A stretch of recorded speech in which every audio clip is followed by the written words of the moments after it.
तो दोस्तों आज हम बात करते हैं यूपी पुलिस कांस्टेबल 18 जून 2018 शिफ्ट 1 का पेपर, जिसमें हम बताएंगे आपको कि कैसे जीएस पूछी जा रही है, क्योंकि मैं यहाँ जीएस का ही पूरा सिलेबस कंप्लीट करेंगे। तो क्वेश्चन नंबर 1, भारत और पाकिस्तान के बीच कितनी ट्रांस बॉर्डर ट्रेनें संचालित होती हैं? तो 3 ट्रेनें चलती हैं। क्वेश्चन नंबर 2, हाल ही में एक वैश्विक डाटा चोरी अपराध में किस कंपनी को फंसाया गया था? तो कैम्ब्रिज एनालिटिक क्वेश्चन नंबर 4 सही है इसका। बात करते हैं क्वेश्चन नंबर 3 की। तो चैनल को सब्सक्राइब कर लेना, क्योंकि मैं आपको पिछले साल के मॉडल जितने पेपर हुए हैं वो आपको देते रहेंगे, जिससे आपको उससे पता लगेगा कि किस तरह के क्वेश्चन आ रहे हैं। तो क्वेश्चन नंबर 3, दिसंबर 2017 में 15वें रूस भारत चीन त्रिपक्षीय विदेश मंत्री की बैठक में कहाँ हुई थी? तो नई दिल्ली में हुई थी। क्वेश्चन नंबर 4, भारत में ब्रिटेन शासन का बड़े पैमाने पर विस्तार सहायक संधियों के माध्यम से हुआ है, जो कि गवर्नर के दौरान हुआ। किस गवर्नर के दौरान हुआ था? तो क्वेश्चन नंबर 3 सही है, मतलब जो क्वेश्चन 4 का 3 नंबर आंसर सही है, जिसे लॉर्ड वेलेस्ली बोलते हैं। बात करते हैं क्वेश्चन नंबर 5 की। तो क्वेश्चन नंबर 5 में कहा गया है कि गुरु गोविंद सिंह की मृत्यु के बाद गुरु शिव की संस्था का अंत हुआ। सिखों का नेतृत्व उनके विश्वसनीय अनुशासन को पारित हुआ। तो उसके बाद मतलब कौन आया था? तो बंदा बहादुर। ये क्वेश्चन बहुत आता है कि गुरु गोविंद सिंह के बाद कौन आया था? बंदा बहादुर। क्वेश्चन नंबर 6, पाकिस्तान का नाम सबसे पहले द्वारा गढ़ा गया था। तो सबसे पहले पाकिस्तान का नाम किसने रखा था? तो इसका आंसर सही है 3 नंबर, चौधरी रहमत अली। तो रहमत अली ने सबसे पहले पाकिस्तान को नाम दिया था। आप वीडियो पूरी देखना, क्योंकि पूरी वीडियो से आपको क्वेश्चन टोटल सॉल्व होंगे, जिससे आपको क्वेश्चन का अंदाजा लग जाएगा कि किस टाइप के क्वेश्चन पहले आए थे। क्वेश्चन नंबर 7, रविंद्रनाथ टैगोर ने के विरुद्ध में अपना नाइटहुड त्याग दिया था। मतलब किसके विरुद्ध में, कौन सा ऐसा मतलब कांड हुआ जिसमें रविंद्रनाथ टैगोर ने अपनी नाइटहुड की उपाधि त्याग दी थी? तो वो जलियांवाला बाग हत्याकांड में, जिसमें बहुत से हमारे लोग मारे गए थे। क्वेश्चन नंबर 8, गोदावरी नदी की स्थिति में उत्पन्न होती है। तो इसका मतलब गोदावरी कहाँ से निकलती है? तो गोदावरी एमपी से निकलती है, मध्य प्रदेश से, जो मेरे भारत का एक राज्य है मध्य प्रदेश। नहीं, इसका गलत आंसर है। तो गोदावरी महाराष्ट्र से निकलती है। ठीक है, इसका आंसर 3 है, जो मुझे देख नहीं पाया था मैंने। हाँ, क्वेश्चन नंबर 9 की बात करें, निम्न में से कौन सी भारत की सबसे बड़े मीठे पानी की झील है? तो आपको पता होना चाहिए, जम्मू कश्मीर में स्थित है बुलर झील। तो ये सबसे मीठे पानी की झील है सबसे ज़्यादा। बात करते हैं क्वेश्चन नंबर 9। तो क्वेश्चन नंबर 9 में क्या है? भारतीय संविधान में कानून बनाने की प्रक्रिया अविश्वसनीय रूप से है। तो इसका कहाँ से आया? जापान। इसका करेक्ट आंसर जापान है। शिक्षा का क्वेश्चन नंबर 11, शिक्षा का अधिकार आरटीई अधिनियम भारत की संसद द्वारा बरस में लागू किया गया। तो कब लागू किया? 2009 में लागू किया गया। क्वेश्चन नंबर 12, महाराजा सवाई जयसिंह द्वितीय ने पर एक खगोलीय वेधशाला स्थापित की थी। तो महाराजा जयसिंह ने कहाँ पर खगोलीय वेधशाला स्थापित की थी? तो इसका करेक्ट आंसर होगा उज्जैन में की थी। बात करते क्वेश्चन नंबर 13, जिसमें बताया गया कि केंद्रीय स्वास्थ्य मंत्रालय यूनिवर्सल टीकाकरण कार्यक्रम के भाग के रूप में के खिलाफ दोहरी सुरक्षा के लिए एक टीका का शुभारंभ किया गया। तो किसके खिलाफ किया गया था? खसरा और रुबेला के। तो इसका राइट आंसर 1 है। क्वेश्चन नंबर 14, 2011 की जनगणना के अनुसार उत्तर प्रदेश के निम्नलिखित में से किस जिले में सबसे अधिक जनसंख्या है? तो इसकी क्वेश्चन 14 का आंसर 3rd है, इलाहाबाद। तो सबसे अधिक जनसंख्या किसमें? इलाहाबाद में है। बात करें क्वेश्चन नंबर 15, निम्नलिखित में से एक रियासत ने पाकिस्तान में अपने प्रवेश की घोषणा की, लेकिन बाद में जनमत संग्रह के बाद भारत में शामिल होने के लिए मजबूर हुआ। तो ये जूनागढ़ था। जूनागढ़ था, ये पहले पाकिस्तान में शामिल होना चाहता था, मगर सरदार वल्लभ भाई पटेल ने अपनी ताकत के बल पर इसे भारत में शामिल कर दिया। क्वेश्चन नंबर 16, निम्नलिखित में से कौन सा भारतीय राज्य कर्क रेखा से नहीं गुजरता है? तो उत्तर प्रदेश कर्क रेखा से नहीं गुजरता है। कर्क रेखा से कितने गुजरते हैं? 8 राज्य गुजरते हैं, आपको याद होना चाहिए। इसकी ट्रिक है मित्र पर गमछा। आपको बता दें, मित्र पर गमछा। हाँ, जैसे मी से क्या है? मिजोरम। त्रा से त्रिपुरा। पा से उसकी बात क्या आता है? पर, तो मित्र पर गमछा। पा से पश्चिम बंगाल। रा से राजस्थान। गा से गुजरात। मा से मध्य प्रदेश। छा से छत्तीसगढ़। 1 2 3 4 5 6 7।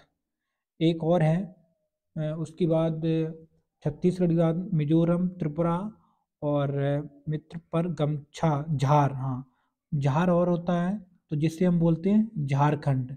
तो 8 राज्य हो गए हैं। तो ये ट्रिक याद रखना, मित्र पर गमछा झार। तो आपको ये 8 राज्य याद हो जाएंगे, ठीक है। बात करते हैं क्वेश्चन नंबर 17। निम्नलिखित में से किस भारतीय राज्य में द्विसदनीय विधायी नहीं है? तो ये 3, मतलब तमिलनाडु में नहीं है, उत्तर प्रदेश में है, महाराष्ट्र में है और कर्नाटक में है। एक बिहार में है, बिहार में भी है, ठीक है, याद रखना। कितने? 6 राज्यों में है। क्वेश्चन नंबर 18, भारतीय संविधान सभा की संघ शक्ति समिति के अध्यक्ष कौन थे? तो संघ शक्ति के अध्यक्ष थे पंडित जवाहरलाल नेहरू। तो इसका राइट आंसर 4 नंबर होगा, जिसमें बताया गया कि पंडित जवाहरलाल नेहरू संघ समिति के अध्यक्ष थे। क्वेश्चन नंबर 19, प्राचीन गणित पुस्तक प्राचीन गणित का पुस्तक गणित सार संग्रह द्वारा लिखी गई थी। तो महावीराचार्य ने लिखी थी, ठीक है। क्वेश्चन नंबर 20, किसने एक अंग्रेजी पुस्तक अनलीशिंग इंडिया लिखी है, जो यह रेखांकित करती है कि 25 से 30 वर्षों में भारत एक महाशक्ति कैसे बन सकता है? तो ये किसने लिखी है? बीरप्पा मोइली ने। बीरप्पा मोइली ने लिखी है। क्वेश्चन नंबर 21, भारतीय रेलवे ने पहला हमसफर ट्रेन की शुरुआत श्रेणी आनंद विहार और किसके बीच में की थी? तो इसका करेक्ट आंसर 2 है, मतलब गोरखपुर। क्वेश्चन नंबर 22, प्रसिद्ध सूफी संत शेख अलीम चिश्ती की दरगाह उत्तर प्रदेश में कहाँ स्थित है? तो फतेहपुर सीकरी में स्थित है। क्वेश्चन नंबर 23, हिमालय की तीसरी सबसे ऊंची चोटी कौन सी है? तो माउंट कंचनजंगा, ये हिमालय की तीसरी सबसे ऊंची चोटी है। तो पहली तो आपको पता होगा, माउंट एवरेस्ट है। क्वेश्चन नंबर 24, उत्तर प्रदेश का राज्य पुष्प क्या है? तो आपको पता होना चाहिए कि उत्तर प्रदेश का राज्य पुष्प क्या है। तो हम इसे बोलते हैं पलाश। तो क्या है? पलाश है। क्वेश्चन नंबर 25, मनुष्यों में पित्त कहाँ उत्पन्न होता है? तो मनुष्यों में पित्त यकृत में उत्पन्न होता है। क्वेश्चन नंबर 26, भारत में राष्ट्रीय मानवाधिकार आयोग की स्थापना कब की गई थी? तो मानवाधिकार आयोग की 1993 में की गई थी। क्वेश्चन नंबर 27, निम्नलिखित में से कौन सी बीमारी फफूंद के कारण होती है? तो दाद फफूंद के कारण होती है। क्वेश्चन नंबर 28 की बात करते हैं हम। 16 से 17 के अनुसार चीनी उत्पादन और उत्पादन में 1/3 से अधिक किस भारतीय राज्य का है? तो उत्तर प्रदेश का चीनी उत्पादन में बहुत योगदान है। क्वेश्चन नंबर 29, भारत के संविधान का मूल दस्तावेज क्या है? तो हाँ, मूल दस्तावेज द्वारा हस्तलिखित, मतलब जो भारत का संविधान का मूल दस्तावेज है वो किसने लिखा है? प्रेम बिहारी नारायण रायजादा ने लिखा है। अब मैं बात करते हैं क्वेश्चन नंबर 30 की। बायोलॉजी से 2 क्वेश्चन आए हुए हैं। विटामिन B7 का रासायनिक नाम क्या है? तो पेंटोनोथिक, ये विटामिन B5 का रासायनिक नाम है। आपको बता देंगे हम सब, जो कंफ्यूज ना होगा। तो B7 हम बायोटीन को बोलते हैं। एस्कॉर्बिक अम्ल विटामिन C को बोलते हैं। फॉलिक अम्ल विटामिन B9 को बोलते हैं। क्वेश्चन नंबर 31, हॉकी के महानायक मेजर ध्यानचंद का जन्म कहाँ हुआ था? तो वो इलाहाबाद में हुआ था। क्वेश्चन नंबर 32, मुंशी मुंशी प्रेमचंद का जन्म कहाँ हुआ था? तो मुंशी प्रेमचंद का जन्म वाराणसी में हुआ था। क्वेश्चन नंबर 33, निम्नलिखित में से कौन उत्तर प्रदेश का सबसे पुराना विश्वविद्यालय है? तो इलाहाबाद केंद्रीय विश्वविद्यालय। बात करें क्वेश्चन नंबर 34, उत्तर प्रदेश के किस शहर को ग्रास ऑन द ईस्ट के नाम से जाना जाता है? तो कन्नौज को ग्रास ऑन द ईस्ट के नाम से जाना जाता है। क्वेश्चन नंबर 35, कौन सा पड़ोसी देश थंडर ड्रैगन की भूमि के रूप में जाना जाता है? तो भूटान है, उसे हम थंडर ड्रैगन के नाम से जानते हैं। बात करते हैं क्वेश्चन नंबर 36 की। कजुआ इशिगुरा ने 2017 में किस अनुशासन के लिए नोबेल पुरस्कार जीता था? तो साहित्य में जीता था, ठीक है, 2017 में। पाकिस्तान सीनेट में विपक्ष की पहली महिला नेता कौन थी? जो पाकिस्तान की सीनेट है उसमें शेरी रहमान थी। कौन थी? शेरी रहमान। क्वेश्चन नंबर लास्ट है ये, क्योंकि पुलिस में 38 क्वेश्चन जीके से पूछे जाते हैं, उसके बाद हिंदी आ जाती है, तो हिंदी भी आपको करवाएंगे हम। साधक तकनीकी वाली भारत की क्रूज मिसाइल क्या कहलाती है? तो ब्रह्मोस कहलाती है। क्वेश्चन नंबर 39 जो हिंदी का है, निम्न में से कौन सा शब्द पुल्लिंग है? तो पुल्लिंग और स्त्रीलिंग आपको मैंने पहचान बताई थी कि आप अगर स्त्रीलिंग है उसके आगे मेरी लगा दो, और अगर पुल्लिंग है तो उसके आगे मेरा लगा दो। तो अभी हम लगा के चेक करते हैं। मेरी इच्छा, मेरी राष्ट्र नहीं, मेरा राष्ट्र, तो ये शब्द पुल्लिंग है। मेरा रक्षा नहीं, मेरी रक्षा होता है, ये स्त्रीलिंग है।